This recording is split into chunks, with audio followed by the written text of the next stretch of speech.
Hello friends, I'm Mukesh Goyal. I hope कि आप सारे बहुत अच्छे हैं।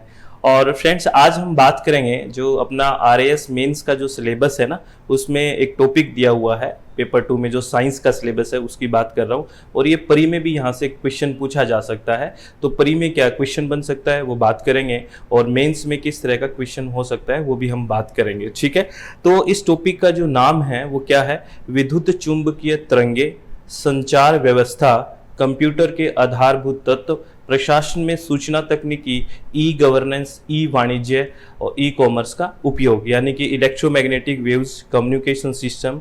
ठीक है, और ये कंप्यूटर वगैरह की सारी बातें इसमें की गई है। तो आपको एक चीज़ यहाँ पे ध्यान रखनी है, जब भी हम कोई सिलेबस देखें, कोई टॉपिक देखें, तो अगर हम रिलेट कर पा रहे हैं किसी टॉपिक के साथ कि ये टॉपिक इसी के साथ क्यों है, तो इसका मतलब हमारा जो फंडामेंटल है वो बड़ा अच्छा है।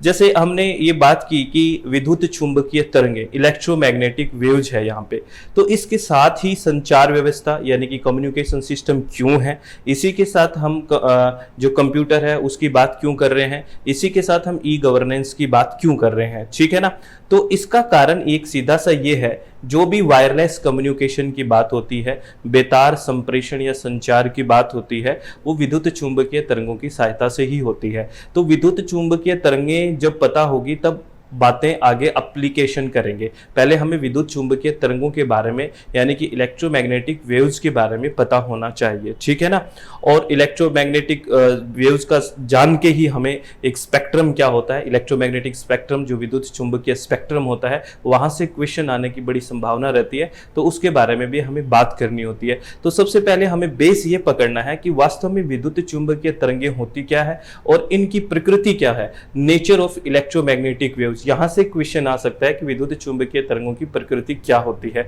तो ये 2 नंबर का क्वेश्चन आ सकता है। तो कुछ हम नेचर की बात करेंगे कि प्रकृति क्या होती है, और विद्युत चुंबकीय तरंगों की बेसिक बातें आज हम इस वीडियो में करने वाले हैं। बहुत बेसिक, यानी कि मेरा मकसद यहाँ पे सिर्फ आपको ये बताना है कि विद्युत चुंबकीय तरंग वास्तव में है क्या। और आप जब 2 नंबर का क्वेश्चन कहीं करो या 5 नंबर का क्वेश्चन करो, तो कौन से शब्दों का या कौन से वर्ड्स उसमें होने चाहिए उस क्वेश्चन में, वो मैं थोड़ी बात करूंगा आप लोगों से। ठीक है ना, और यहां से अगर बड़ा क्वेश्चन की बात करें तो ई गवर्नेंस और ई कॉमर्स से बड़ा क्वेश्चन आने की बहुत संभावना रहती है। ठीक है ना, तो यह हम बाद में बात करेंगे। आज हम बात करेंगे कि विद्युत चुंबकीय तरंग क्या होती है, इसके बारे में हम बात करेंगे। ठीक है, चलो आपको चित्त को रिलैक्स करके मन की शांति से सारी चीजें सुननी है, कोई गड़बड़ाहट नहीं रखनी है दिमाग में। चलो हम स्टेप वाइज चलना है। आपको अगर नॉलेज भी है, पहले कहीं पढ़ा भी है, तो प्लीज आप एक बार इस स्टेप वाइज को सुनते जाना, अपना नॉलेज बाद में लगाना जब ओवरऑल हम पढ़ लेना तब। ठीक है, आपसे रिक्वेस्ट है ये। विद्युत चुंबकीय तरंगे, सबसे पहला पॉइंट आपको ये देखना है स्टेप में कि विद्युत धारा चुंबकीय क्षेत्र उत्पन्न करती है, यानी कि जो इलेक्ट्रिकल करंट होता है ना, वो मैग्नेटिक फील्ड प्रोड्यूस करता है। जब विद्युत धारा बहती है, हमें पता है तार से जब जो करंट आता है वो चुंबकीय क्षेत्र उत्पन्न करती है। तो देखो इस क्षेत्रों की बात क्यों हुई, क्यों यहाँ पे विद्युत और चुंबकीय क्षेत्र की बात हुई, क्योंकि अगर हम नाम देखेंगे विद्युत चुंबकीय, यानी कि इसमें दोनों फील्ड है, इलेक्ट्रिक फील्ड भी है और मैग्नेटिक फील्ड भी है। तो इन फील्ड की बात होना बहुत ज्यादा जरूरी है कि इसमें दोनों है, विद्युत का क्षेत्र भी है और चुंबकीय क्षेत्र भी है। तो इनमें आपस में रिलेशन कैसे है, कैसे विद्युतीय क्षेत्र से चुंबकीय क्षेत्र आता है, कैसे चुंबकीय क्षेत्र से विद्युत क्षेत्र आता है, इस पे मैक्सवेल ने बड़ा काम किया। तो मैक्सवेल का नाम जब आप बात करो विद्युत चुंबकीय तरंगों के, तो उनका नाम आना भी जरूरी होता है। इससे एग्जामिनर को यह पता है कि आपको चीजें पता है। तो पहला क्या है कि जो विद्युत धारा है वो चुंबकीय क्षेत्र उत्पन्न करती है।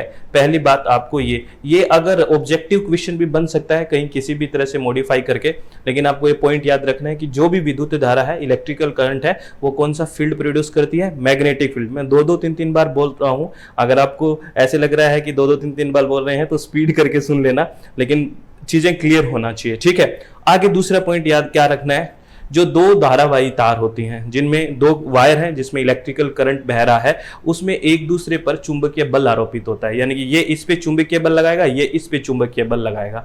ये बेसिक बातें हैं, क्योंकि हमें पता है विद्युत धारा चुंबकीय क्षेत्र उत्पन्न करती है। जब 2 तार हैं आपस में एक दूसरे पे चुंबकीय क्षेत्र उत्पन्न करेंगे, अगर उसमें धारा बह रही है, अगर उसमें करंट बह रहा है, ये 2 तार है मान लेते हैं, ठीक है ना, एक तार ये एक ये यूं है, तो धारा बह रही है तो ये इस पे चुंबकीय क्षेत्र उत्पन्न करेगा और ये इस पे चुंबकीय क्षेत्र उत्पन्न करेगा। तो ये पॉइंट भी आपको ध्यान रखना है कि दो धारावाही तार आपस में एक दूसरे पर चुंबकीय बल आरोपित करते हैं, यानी कि जो टू करंट कैरिंग वायर एक magnetic force on each other. ठीक है, ये बात आपको ध्यान रखनी है।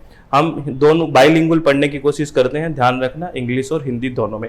अब मैंने कहा था मैक्सवेल का नाम आना बहुत जरूरी है। ठीक है, क्यों आना जरूरी है इसके बारे में बात करना है, क्योंकि इनकी इक्वेशन क्या है वो हमें यहाँ पढ़ने की जरूरत नहीं है, इक्वेशन वगैरह के इतने डीप में जाने की जरूरत नहीं है। ठीक है, क्या है, जेम्स क्लार्क मैक्सवेल ने एक तर्क प्रस्तुत किया, और ये क्या तर्क था ये सुनना। न केवल विद्युत धारा वर्ण समय के साथ परिवर्तनशील विद्युत क्षेत्र भी चुंबकीय क्षेत्र उत्पन्न करता है। अब इस बात को ध्यान रखना, ये कह रहा है केवल विद्युत धारा ही चुंबकीय क्षेत्र उत्पन्न नहीं करती है। अरे प्लीज ध्यान से सुनो, चित्त को रिलैक्स करके, डाइवर्ट मत करो माइंड को।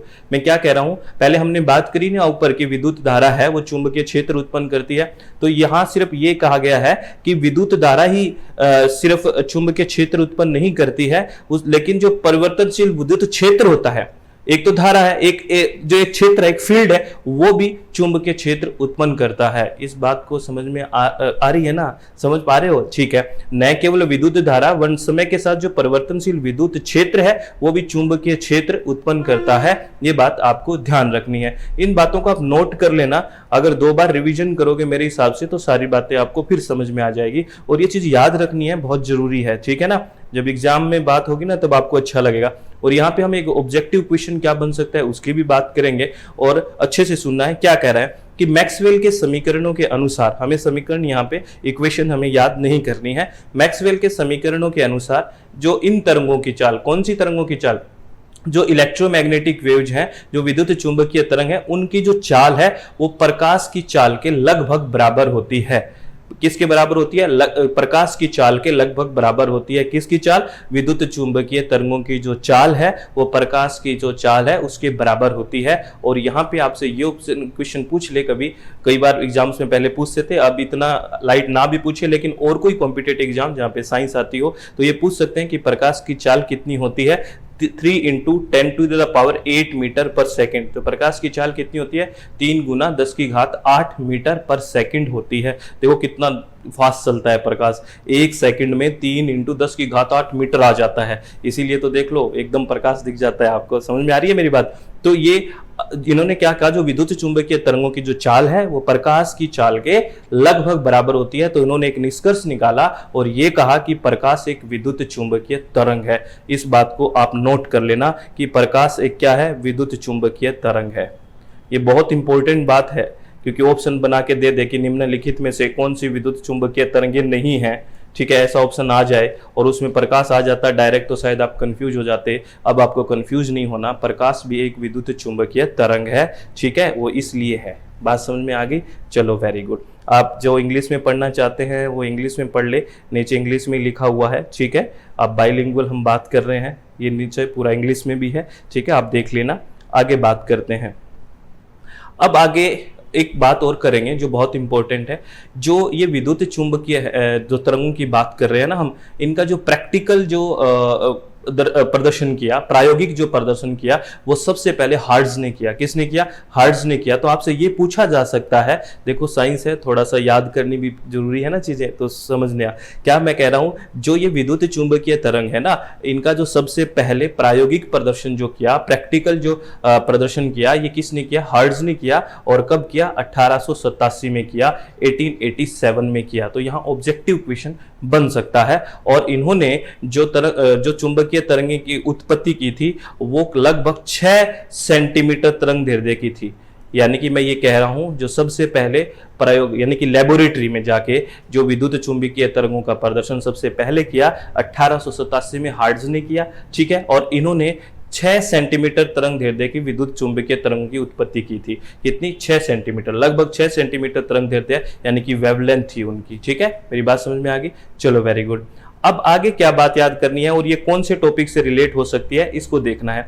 इसके लगभग 7 साल बाद भारत के वैज्ञानिक आचार्य जगदीश चंद्र बसु जी थे। ठीक है ना, उन्होंने अपनी प्रयोगशाला में 5 mm से लेके 25 mm तरंग दैर्ध्य की विद्युत चुंबकीय तरंगों की भी उत्पत्ति की। ये बात ध्यान रखना। हमारे भारत के वैज्ञानिक आचार्य जगदीश चंद्र बसु जी थे, उन्होंने भी प्रयोगशाला में 5 mm से लेके 25 mm जो वेवलेंथ तरंग दैर्ध्य की परास की जो विद्युत चुंबकीय तरंगे हैं उनकी उत्पत्ति की। तो ये जो क्वेश्चन है ये हम कहाँ बता सकते हैं? हमने बात की थी ना, एक साइंस में ये अपना है कि किस डिफरेंट जो वैज्ञानिक हैं, अलग अलग जो वैज्ञानिक हैं उनका सहयोग क्या क्या है। तो अगर आचार्य जगदीश चंद्र बसु जी का सहयोग माने तो ये एक बहुत बड़ा सहयोग है, और वही ये आचार्य जगदीश चंद्र बसु जी है जिन्होंने ये बताया था कि पेड़ पौधे भी पक्षियों की तरह सजीव होते हैं। ये वही हैं जगदीश चंद्र बसु जी, ये ध्यान रखना है। और ये मैंने नोट के लगा के लिख दिया है और इसको नोट की तरह संभाल के रखना, ठीक है ना। ये बात, जगदीश चंद्र बसु ने विज्ञान के अनेक क्षेत्रों में कार्य किया है, जिनमें सबसे अधिक उल्लेखनीय कार्य क्या है? पेड़ पौधों को भी पक्षियों की भांति सजीव सिद्ध जो किया था इन्होंने ही किया था। तो आप एक वो टॉपिक भी अलग से तैयार हो सकता है। ऐसे ही साइंटिस्ट के नाम आते रहें और उनको लिखते रहें कि इन्होंने इस क्षेत्र में बड़ा योगदान दिया है, ठीक है। तो ये जगदीश चंद्र बसु जी के बारे में बात होगी। और इसके बाद हम बात कर रहे थे इलेक्ट्रोमैग्नेटिक वेव्स की ही, ठीक है। कि सबसे पहले हार्ट्ज ने इनका प्रायोगिक प्रदर्शन किया, उसके 7 साल बाद अपने जगदीश चंद्र बसु ने, और उसके कुछ टाइम बाद जो मार्कोनी है ना, उन्होंने क्या कहा, जो ये वायरलेस कम्युनिकेशन हो रहा है ना, बेतार संप्रेषण, इन तरंगों की सहायता से सबसे पहले इन्होंने किया, ठीक है ना। यानी कि इन्होंने रेंज बढ़ा दी, ठीक है ना, क्योंकि पहले देखो कितने तरंग दैर्ध्य की थी, ठीक है। उसके बाद जो रेंज बढ़ाई है, वायरलेस कम्युनिकेशन में जो सहयोग है वो किसका है? मार्कोनी का है। और इन्हीं तरंगों की सहायता से, यानी कि इलेक्ट्रोमैग्नेटिक जो वेव्स हैं, यानी कि विद्युत चुंबकीय तरंगें हैं, उनकी सहायता से जो वायरलेस कम्युनिकेशन है, उसमें जो वायरलेस कम्युनिकेशन हो रहा है ना आज, तो इसमें सबसे बड़ा रोल किसका है? मार्कोनी का है। तो ये बात आपको याद रखनी पड़ेगी। आप परेशान तो नहीं हो रहे ना? बिल्कुल नहीं हो रही ना? अच्छे से सुन रहे हो, चित्त को रिलैक्स रखे, मन की शांति से। हम बात क्या कर रहे थे? आप भूल तो नहीं गए ना? हम विद्युत चुंबकीय तरंगों की बात कर रहे थे। हम बेसिक से बात कर रहे हैं कि ये फील्ड ये क्रिएट करता है, ये फील्ड ये क्रिएट करता है। मैक्सवेल का नाम आया, डॉक्टर जगदीश जो आचार्य जगदीश चंद्र बसु जी का नाम आया, मार्कोनी का नाम आया, हार्ट्ज का नाम आया। ये क्यों आया? एक बार रिवाइज करके देखो क्यों आया। समझ में आ रहा है क्यों आया? रोक लो वीडियो को और फिर देखो क्यों आया। समझ में आ रहा है ना? और ये वीडियो रोक के समझ में रखना कि पढ़ क्या रहे हैं। भूल मत जाना वीडियो देखते देखते कि पढ़ क्या रहे थे, हम भूल गए। चित्त हमेशा शांत रहना चाहिए। आगे अब थोड़ी थोड़ी हमने बात देख ली कि प्रकाश भी विद्युत चुंबकीय तरंगे हैं, क्योंकि प्रकाश के वेग के समान होता है। ये सारी बातें करी। अब आपके दिमाग में एक क्वेश्चन तो आ रहा होगा कि अगर कुछ समझ में आया है कि जो ये विद्युत चुंबकीय तरंगे हैं, ये उत्पन्न कैसे होती है? How are electromagnetic wave generated, यानी कि जो ये विद्युत चुंबकीय तरंगे ये उत्पन्न कैसे होती है? तो याद रखना इस बात को, ये बहुत इंपॉर्टेंट बात है। और ये आपके क्वेश्चन में अगर आपसे पूछ ले हाउ इलेक्ट्रोमैग्नेटिक वेव जनरेटेड, विद्युत चुंबकीय तरंगे उत्पन्न कैसे होती है, तो ये लाइन याद रखनी है, बहुत इंपॉर्टेंट है। क्या? विद्युत चुंबकीय तरंगे ना तो स्थिर आवेश से और न ही एक समान गति चलते हुए आवेश से उत्पन्न होती है। याद रखना ना, अगर कोई आवेश रुका हुआ है, अगर कोई चार्ज रुका हुआ है या फिर कोई चार्ज एक समान गति से चल रहा है, तो उनसे इलेक्ट्रोमैग्नेटिक वेव है वो जनरेट नहीं होगी। ये ध्यान रखना, ये बहुत इंपॉर्टेंट बात है। तो जनरेट कैसे होगी तो मैं बता देता हूं कैसे होगी, ठीक है ना। ये समझ गए ना? Neither a stationary charge nor a charge moving with uniform speed, इनसे विद्युत चुंबकीय तरंगे उत्पन्न नहीं होगी। तो किससे होगी? तो मैक्सवेल ने एक बहुत ही महत्वपूर्ण एक निष्पत्ति अपना रिजल्ट दिया और उन्होंने क्या कहा, एक कंक्लूजन दिया और क्या कहा, मैक्सवेल के सिद्धांत की यह एक महत्वपूर्ण निष्पत्ति है कि त्वरित आवेश विद्युत चुंबकीय तरंगे विकृत करते हैं।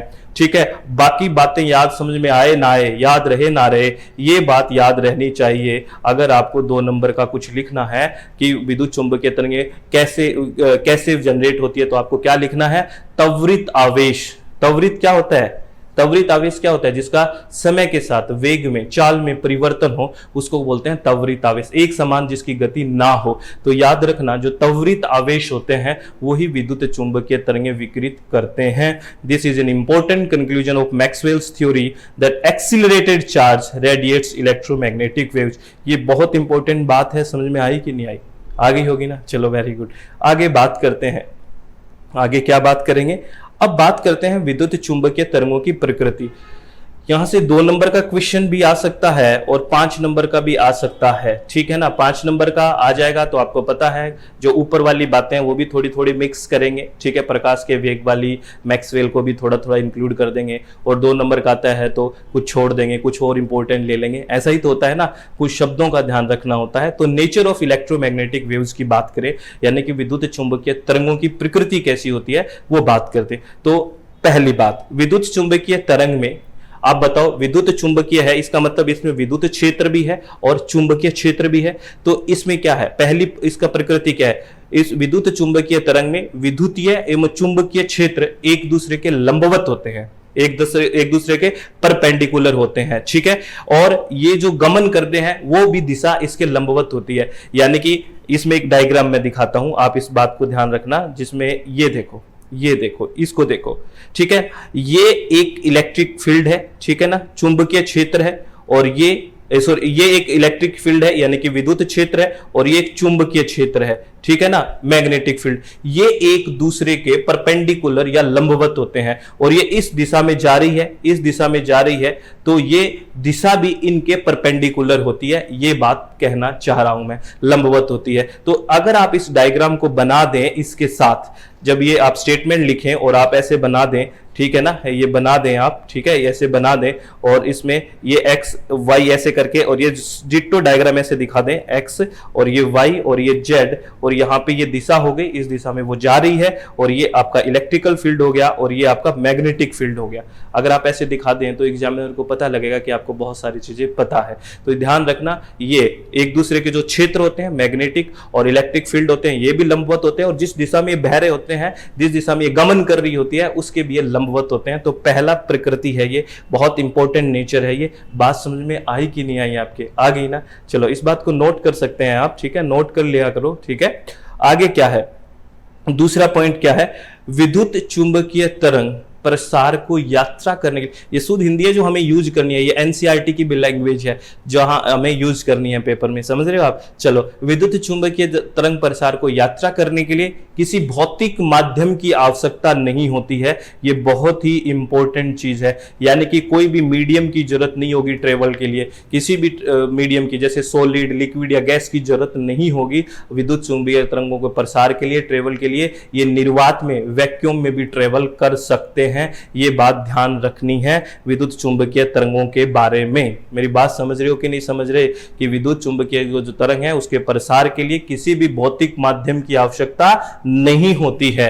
पहला पॉइंट हमने पढ़ा, परपेंडिकुलर यानी कि लंबवत होती हैं विद्युत चुंबकीय क्षेत्र और दिशा जिसमें वो जा रही है। दूसरा हमने क्या पढ़ा, कि ये निर्वात में भी गमन कर सकती है, किसी भी माध्यम की जरूरत इनको बहने के लिए नहीं होती है। ये बात याद रखना। और एक मैंने नोट लगा के बात लिख दी है, ये ऑब्जेक्टिव क्वेश्चन बन सकता है परी में, जो ध्वनि तरंगे होती है वो निर्वात में नहीं जा सकती, वो उनको यात्रा करने के लिए माध्यम की जरूरत होती है। देखो ये नोट दिखा दिया है ना, ध्वनि तरंगे निर्वात के माध्यम से यात्रा नहीं कर सकती है, यानी कि ये कहने का मतलब वो निर्वात में नहीं जा सकती है। उनको ट्रेवल करने के लिए, साउंड वेव्स को ट्रेवल करने के लिए क्या होगी, मीडियम की जरूरत होगी। याद रखना, मीडियम की जरूरत होगी साउंड वेव्स को ट्रेवल करने के लिए। अब यहाँ क्या समझे, जो मैं बता रहा था कि अगर प्रकाश और ये ऑप्शन में आ गए तो समझ में आया कुछ? अब आप खुद सोचो मैं क्या बताना चाह रहा था। तो याद रखना, जो साउंड वेव्स है वो निर्वात में ट्रेवल नहीं कर सकती है। निर्वात क्या होता है, वैक्यूम होता क्या है, या बताओ।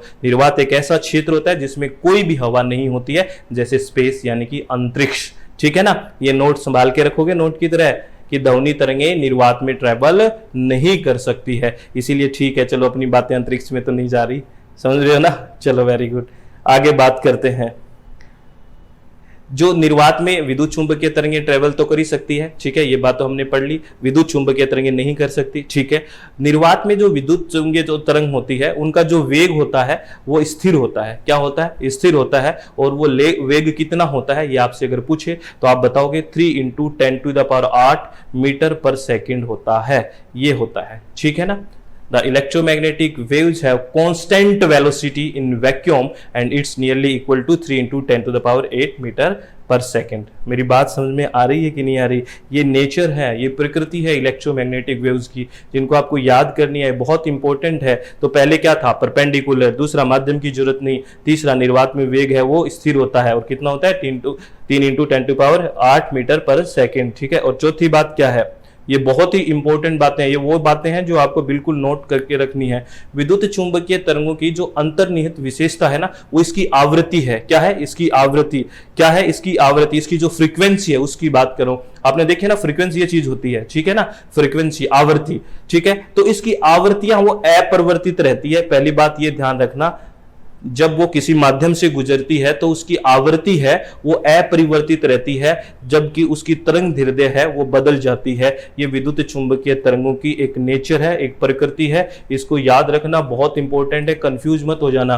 दोबारा बता देता हूं, इनकी आवृत्तियां, इनकी फ्रीक्वेंसी जो ऐसी ये होती है आवृत्ति, ये अपरिवर्तित रहती है, लेकिन एक माध्यम से दूसरे माध्यम में जाने पर इसकी तरंग दैर्ध्य वो बदल जाती है। ये आपको ध्यान रखना है, ठीक है ना। मेरी बात समझ में आ रही है कि नहीं आ रही है? ये देखो कुछ चीजें हैं, इनको हमें याद ही करना पड़ेगा। ये तो इसकी नेचर है। अब आपकी नेचर क्या है? वो अब तो वही है ना, अब कोई बदल तो नहीं सकता, ठीक है ना। यही बात है, their frequency remain unchange but its wavelength change when the wave travel from one medium to another. ये बात आपको ध्यान रखनी है। मेरी बात समझ में आ रही है कि नहीं आ रही? चलो वेरी गुड। एक और पढ़ लेते हैं, बहुत इंपॉर्टेंट चीज है जो पढ़नी है, वो ये बहुत इंपॉर्टेंट है। अब ये आपको पता है विद्युत चुंबकीय तरंगे में दोनों क्षेत्र है, एक विद्युत क्षेत्र है, एक कौन सा क्षेत्र है? चुंबकीय क्षेत्र है विद्युत चुंबकीय में। तो इन दोनों, अब ये एनर्जी तो लेके जाएगी, ठीक है ना। तो एक बहुत इंपॉर्टेंट, ऊर्जा का तो संचरण करेगी ये, तो एक बहुत इंपॉर्टेंट बात, विद्युत चुंबकीय तरंगों के विद्युत और चुंबकीय क्षेत्रों द्वारा ऊर्जा का समान वहन किया जाता है। यानी कि जितना क्षेत्र चुंबकीय वाला ऊर्जा लेकर जाएगा उतनी ही ऊर्जा विद्युत क्षेत्र वाला लेके जाएगा। ये बहुत इंपॉर्टेंट कंसेप्ट है। विद्युत चुंबकीय तरंगों की विद्युत और चुंबकीय क्षेत्रों द्वारा ऊर्जा का समान वहन किया जाता है। अर्थात अगर विद्युत ऊर्जा UE है और चुंबकीय UM है तो UE = UM होगा।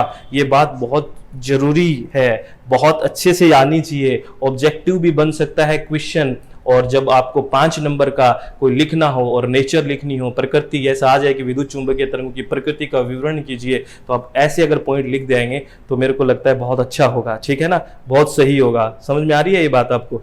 ठीक है। तो ये सारी बात इंग्लिश में भी है। The energy is carried by the electric and magnetic field of electromagnetic wave are equal, ठीक है, यही बात थी सेम। तो इन बातों को आप नोट कर लीजिए, ठीक है ना। अगर आपको ठीक, अगर एक बार में समझ में नहीं आया ना, तो किसी भी तरह की टेंशन लेने की जरूरत नहीं है, कि भी जरूरी नहीं है कि एक बार देखा वीडियो और हमें समझ में आ गया, क्योंकि जो साइंस बैकग्राउंड के नहीं है, हो सकता है कि वो थोड़ा सा इस चीज को लेकर परेशान हो जाए कि समझ नहीं आ रहा, लेकिन कोई जरूरी थोड़ी है एक बार में सारी चीजें समझ में आ जाती है, ऐसा नहीं है। तो आप इसको 2 बार देख लीजिए। इसीलिए हम आप बहुत बड़ा वीडियो नहीं, छोटा वीडियो बनाते हैं। तो आप इसको 1.5, जब पहली बार देखें तो नॉर्मल स्पीड में देख लें, दोबारा देखें 1.5 कर लें, ठीक है ना। तो आपका टाइम बच जाएगा, हाफ टाइम आपका बच जाएगा। अगर कभी फिर रिवीजन करना पड़े 1.75 पे देख ले, 2 गुना कर लें, ठीक है ना। देखो ये चीजें बेसिक है, और बेसिक बातें बहुत आराम से समझ में नहीं आती है। समझ में आ रही है ना मेरी बात आपको? तो अच्छे से समझोगे तो सारी चीज समझ में आ गई। टेंशन लेके समझोगे तो कुछ समझ में नहीं आना। बॉदरेशन नहीं रखनी है माइंड में, टेंशन नहीं रखनी है, बस मन को रिलैक्स करना है। कोई तो बात आपको पॉजिटिव मिलेगी, उसको नोट करो। आपका जो नॉलेज है उसमें कुछ एडिशन होगा ना यहाँ पे, वो करो। इसी तरह से नॉलेज हम बढ़ाते जाएंगे, ठीक है ना। एक दूसरे की हेल्प से ही तो सब कुछ होगा। तो आप प्लीज चित्त को रिलैक्स रखें, मन को शांत रखें, और इसी तरह से पढ़ाई करते रहें। All the very best. Thank you, thanks a lot friends.